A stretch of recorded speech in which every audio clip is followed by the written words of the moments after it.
Hi all welcome back to my new vlog. Hope ನೀವೆಲ್ಲರೂ ಚೆನ್ನಾಗಿದ್ದೀರ ಅಂತ ಭಾವಿಸ್ತೀನಿ. ನಾನು ಕೂಡ ಚೆನ್ನಾಗಿದ್ದೀನಿ. ಸೊ ಮೊದಲನೇದಾಗಿ ಎಲ್ಲರಿಗೂ ಯುಗಾದಿ ಹಬ್ಬದ ಆರ್ಥಿಕ ಶುಭಾಶಯಗಳು. ಸೊ ಆಲ್ಮೋಸ್ಟ್ 1 ವೀಕೇ ಆಗಿಬಿಟ್ಟಿತ್ತು ನಾನು ವಿಡಿಯೋ ಮಾಡಿ, ಹುಷಾರಿರಲಿಲ್ಲ. ಸೊ ಸಖತ್ ಕೆಮ್ಮಾಗ್ಬಿಟ್ಟಿತ್ತು, ಹಾಗಾಗಿ ವಿಡಿಯೋ ಮಾಡೋಕ್ಕಾಗಲಿಲ್ಲ. ಅಟ್ಲೀಸ್ಟ್ ಇನ್ಮೇಲಾದರೂ ಒಂದು ಸ್ವಲ್ಪ ರೆಗ್ಯುಲರ್ ಆಗಿ ವೀಡಿಯೋಸ್ನ ಮಾಡೋಣ ಅಂತ ಅಂದ್ಕೊಂಡಿದ್ದೀನಿ. ಆ್ಯಂಡ್ ಎಸ್, ಪೂಜೆ ಎಲ್ಲ ಆಗಿದೆ, ಇನ್ನೇನು ಅಡುಗೆಗೆಲ್ಲ ರೆಡಿ ಮಾಡ್ಕೊಬೇಕು.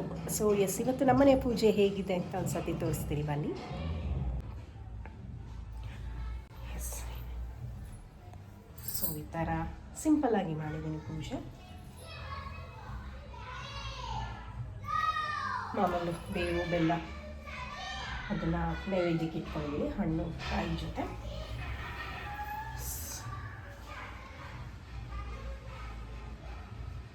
ಸೊ ಇದು ನಮ್ಮನೆ ದೇವರ ಮನೆ.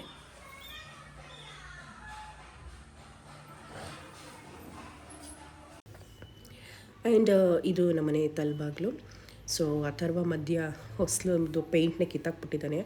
ಒಂದು ಟ್ರೈಸೈಕಲ್ ಇದೆಯಲ್ಲ, ಅದ್ರ ಮೇಲೆ ಹೊಸಲುವಿನ ಹಚ್ಚಿ ಮಧ್ಯ ಮಾತ್ರ ಪೇಂಟ್ ಕಿತ್ತಾಕ್ಬಿಟ್ಟಿದ್ದಾನೆ. ಸೊ ಹಾಗಾಗಿ ಅಷ್ಟು ಮಾತ್ರ ಪೇಂಟ್ ಹೋಗಿದೆ. ಆ್ಯಂಡ್ ಇದು ನಾನು ಹಾಕಿರೋ ಗಿಡಗಳು: ತುಳಸಿ ಗಿಡ, ಮನಿ ಪ್ಲ್ಯಾಂಟು, ದಾಸವಾಳ ಮತ್ತು ಮಲ್ಲಿಗೆ ಗಿಡ.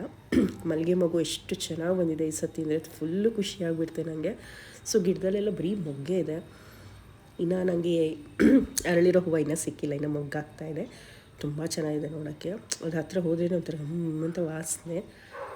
ಇನ್ನು ದಾಸವಾಳದ ಗಿಡನೂ ಅಷ್ಟೇ, ಎಲ್ಲ ಉದುರೋಗ್ಬಿಟ್ಟಿತ್ತು. ಇವನ್ ಅದು ಕೂಡ ಚಿಗುರ್ತಾಯಿದೆ. ಯಾಕೋ ವಿಳದಲ್ಲೇ ಸ್ವಲ್ಪ ಚಿಗುರುತ್ತೆ, ಎಲೆ ಬರುತ್ತೆ, ಮತ್ತು ಬಿದೋಗ್ಬಿಡ್ತಾಯಿದೆ. ಏನಕ್ಕೆ ಅಂತ ಗೊತ್ತಿಲ್ಲ. ಸ್ವಲ್ಪ ಪೂಜೆ ಎಲ್ಲ ಲೇಟ್ ಆಯಿತು ಇವತ್ತು. ತರುವಂಗೂ ಸ್ನಾನ ಅದು ಮಾಡಿಸಿ ಅವನನ್ನು ರೆಡಿ ಮಾಡಿ ಅವ್ನ ತಿಂಡಿ ಅದೆಲ್ಲ ಮಾಡೋತ್ತಿಗೆ ಸ್ವಲ್ಪ ಪೂಜೆ ಲೇಟೇ ಆಯಿತು. ಸೊ ಇನ್ನು ಅಥರ್ವಂಗೆ ಇವತ್ತು ಬಾಳೆ ಎಲೆಯಲ್ಲಿ ಊಟ ಮಾಡಬೇಕಂತ ಹೇಳಿದ್ದ, ಮೊನ್ನೆನೇ ಹಬ್ಬಕ್ಕೆ ಬೇಕು ಅಂತ. ಸೊ ಅವನ ಇಷ್ಟದ ಪ್ರಕಾರನೇ ಬಾಳೆ ಎಲೆಲ್ಲ ತಂದು ಇಟ್ಕೊಂಡಿದ್ದೀವಿ. ಸೊ ಹಾಗಾಗಿ ಇವತ್ತು ಅಡುಗೆ ಇನ್ನೂ ಸ್ಟಾರ್ಟ್ ಮಾಡ್ಕೋಬೇಕು. ಸೊ ಮಾಮೂಲಿ 2 ಕೋಸಂಬರಿ, 2 ಪಲ್ಯ, ಅನ್ನ ಸಾರು, ಮೇಯ್ನ್ ಮಾವಿನಕಾಯಿ ಚಿತ್ರಾನ್ನ, ಒಬ್ಬಟ್ಟು, ಪಾಯಸ. ಸೊ ಇದು ಇವತ್ತಿನ ಮೆನು. ಸೊ ಎಲ್ಲ ಅಡುಗೆ ಎಲ್ಲ ಪ್ರಿಪೇರ್ ಆದಮೇಲೆ ಈ ವ್ಲಾಗ್ನ ಕಂಟಿನ್ಯೂ ಮಾಡ್ತೀನಿ. ಇದು ಬಂದು ಇವತ್ತಿನ ನನ್ನ ಹಬ್ಬಕ್ಕೆ ಅಂತ ನೀವು ತೋರಿಸಿದ್ದಲ್ಲ ಸ್ಯಾರಿ 2, ಅದರಲ್ಲಿ ನಾನು ಯೆಲ್ಲೋ ಮತ್ತು ಗ್ರೀನ್ ಇವತ್ತಿನ ವೇರ್ ಮಾಡಿದ್ದೀನಿ. ಸೊ ಇದು ಬಂದು ನನ್ನ ಹಬ್ಬದ ಔಟ್ಫಿಟ್. ಬ್ಯಾಕ್ ಸೈಡ್ ನಾನು ಅಷ್ಟೊಂದು ಡಿಸೈಡ್ ಮಾಡಿಸಿಲ್ಲ, ನಾರ್ಮಲ್ ಯೂಶಲ್. ಇದ್ರದ್ದು ನೆರಿಗೆ ಮಾತ್ರ ಎಷ್ಟು ಬಂದಿದೆ ಗೊತ್ತಾ, ನಿಮ್ಗೆ ವಾಲ್ಯೂಮ್ಸ್ ಕಾಣಿಸ್ತಾ ಇರೋದು ತುಂಬ ಚೆನ್ನಾಗಿದೆ. ಈ ಸಮ್ಮರ್ಗೆ ಅಂಕರೆ ಸಕ್ಕತ್ತಾಗಿದೆ. ಸೊ ಎಸ್, ಇದು ನನ್ನ ಇವತ್ತಿನ ಔಟ್ಫಿಟ್. ಎಸ್ಕೈಸಿನ ಅಡುಗೆ ಎಲ್ಲ ಮುಗಿದಿದೆ, ಇನ್ನೇನು ಊಟ ಅದು ಮಾಡಬೇಕು. ಅಥರ್ವ ಆಸೆ ಪಟ್ಟಂಗೆ ಬಾಳೆ ಎಲೆ ಊಟ ಇನ್ನು ಇದು ಬಡಿಸ್ಬೇಕಿನ್ನ. ಸೊ ಏನೇನು ಮೆನು ಇದೆ ಅಂತ ಒಂದು ಸತಿ ಶೇರ್ ಮಾಡ್ತೀನಿ. ಹೆಸರುಬೇಳೆ ಕೋಸಂಬರಿ, ಕಡಲೆಬೇಳೆ ಕೋಸಂಬರಿ, ಆ್ಯಂಡ್ ಯುಗಾದಿ ಸ್ಪೆಷಲ್ ಮಾವಿನಕಾಯಿ ಚಿತ್ರಾನ್ನ. ಈ ಕಡೆ ಶಾವಿಗೆ ಪಾಯಸ, ಸ್ವಲ್ಪ ಹಾಲು ಹಿಡಿಯುತ್ತೆ, ಹಾಲು ಹಾಕಬೇಕು. ಆ್ಯಂಡ್ ಈ ಕಡೆ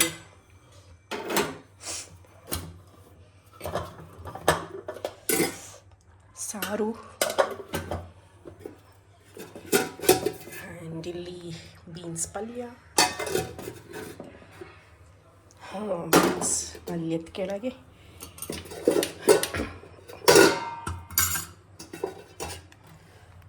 ಬೆಂಡೆಕಾಯಿ ಪಲ್ಯ ಅಷ್ಟೇ. ಆ್ಯಂಡ್ ಇಲ್ಲಿ ಬಿಳಿ ಅನ್ನ. ಸೊ ಇನ್ನು ಮೋಹನ್ ಹೋಳಿಗೆನ ಹೊರಗಡೆಯಿಂದನೇ ತಂದಿದ್ದಾರೆ, ನಂಗೆ ಮಾಡೋಕ್ಕಾಗಲಿಲ್ಲ ಈ ಸತಿ. ಹೇಳಿದ್ನಲ್ಲ ಹುಷಾರಿರಲಿಲ್ಲ, ಇದು ಮಾಡೋದಕ್ಕೆ ಸುಸ್ತಾಗ್ಬಿಡ್ತು. ಸೊ ಇನ್ನು ಊಟ ಮಾಡಿದೆ. ಹಸು ಅಂತೂ ತುಂಬ ಆಗ್ಬಿಟ್ಟಿದೆ. ಟೈಮ್ ಈಗ ಇಷ್ಟ ಇದೆ, ಮೈ ಗಾಡ್, 2:30. ಸೊ ಅಥರ್ವಂಗೂ ಮಾಡಿಸಿ ಇನ್ನು ನಾವು ಊಟ ಅದು ಮಾಡೋಣ. ಚೆನ್ನಾಗಿದೆ ಅಥರ್ವ? ಹಾರನ ಪೆಪ್ಪಾ ಪಿಗ್ ಖಾಲಿ ಮಾಡಬೇಕೆಲ್ಲ ಓಕೆನಾ. ಪಲ್ಯನ ಬಾಡಿಸ್ಕೊಂಡು ತಿನ್ನು ಬೆಂಡೆಕಾಯಿನ. I wondered if I've got a book on clocks. Here we are. How clocks work. Good boy ಆಗ್ಬಿಟ್ಟಿದ್ದಾನೆ ಅಥರ್ವ. ಸೊ ಇನ್ನು ಅಥರ್ವಂದು ಮತ್ತು ಮೋಹನ್ದು ಊಟ ಆಯಿತು. ಈಗ ನಾನು ಊಟಕ್ಕೆ ಕೂತಿದ್ದೀನಿ. ಎಲ್ಲೆಲ್ಲಿ ಎಷ್ಟು ಬಡಿಸ್ಕೊಂಡಿದ್ದು ಅಷ್ಟೇ ತಿಂದಿದ್ದು. ಎಲ್ಲ ಮಾಡಿ ಎಲ್ಲರಿಗೂ ಬಡಿಸಿ ತಿನ್ನೋತ್ತಿಗೆ ಹಸಿವೆ ಹೊಟ್ಟೋಗಿರುತ್ತೆ. ಸೊ ಹಾಗಾಗಿ ನನಗೂ ಜಾಸ್ತಿ ತಿನ್ನೋಕ್ಕಾಗಲಿಲ್ಲ. ಪಾಯಸ ತುಂಬ ಚೆನ್ನಾಗಾಗಿತ್ತು. ಅದು ಮಾತ್ರ ಒಂದು ಸ್ವಲ್ಪ ಜಾಸ್ತಿ ಹಾಕ್ಕೊಂಡೆ. ಇನ್ನು ಬೆಂಡೆಕಾಯಿ ಪಲ್ಯ ಸ್ವಲ್ಪ ಹಾಕ್ಕೊಂಡೆ, ಯಾಕಂದರೆ ರಾತ್ರಿಗೂ ಬೇಕು ಅಂತ ಅಥರ್ವ ತಿಳಿಸ್ಕೊಂಡಿದ್ದ. ಸೊ ಮತ್ತು ಎಸ್ಪೆಷಲಿ ಹೆಸರುಬೇಳೆ ಕೋಸಂಬರಿ ಅಂತೂ ನನಗೆ ಸಿಕ್ಕಾಬಡೆ ಇಷ್ಟ. ಅದನ್ನು ಬಡಿಸ್ಕೊಂಡಿದ್ದೀನಿ. ಮತ್ತು ನನಗೆ ವ್ಲಾಗ್ನ ಕಂಟಿನ್ಯೂ ಮಾಡೋಕ್ಕಾಗಲಿಲ್ಲ ಮಧ್ಯಾಹ್ನದ ಮೇಲೆ. ಮತ್ತು ಕೆಮ್ಮು ಜಾಸ್ತಿ ಆಗಿಬಿಡ್ತು. ಈಗ ಜೊತೆಗೆ ನೆಗಡಿ ಬೇರೆ ಆಗಿಬಿಟ್ಟಿದೆ. ಇನ್ನೆಲ್ಲರೂ ಜೊತೆಗೆ ಇಟ್ಕೊಂಡಿದ್ದೀನಿ. ಸೊ ಎಸ್, ಇದಾಗಿತ್ತು ಇವತ್ತಿನ ಈ ಶಾರ್ಟ್ ವ್ಲಾಗ್. ಹೋಪ್ ನಿಮಗೆಲ್ಲರಿಗೂ ಇಷ್ಟ ಆಗಿದೆ ಅಂತ ಭಾವಿಸ್ತೀನಿ. ಇಷ್ಟ ಆಗಿದರೆ ಪ್ಲೀಸ್ ಲೈಕ್ ಮಾಡಿ, ಶೇರ್ ಮಾಡಿ, ಹಾಗೆ ನನ್ನ ಚಾನಲ್ನ ಸಬ್ಸ್ಕ್ರೈಬ್ ಮಾಡಿ ಅಂತ ಹೇಳ್ತಾ ಮತ್ತೆ ಮುಂದಿನ ವೀಡಿಯೋದಲ್ಲಿ ನಿಮ್ಮನ್ನೆಲ್ಲ ಭೇಟಿ ಮಾಡ್ತೀನಿ. ಅಲ್ಲಿಯವರೆಗೂ ಟಾಟಾ, ಬಾಯ್ ಬಾಯ್, ಟೇಕ್ ಕೇರ್.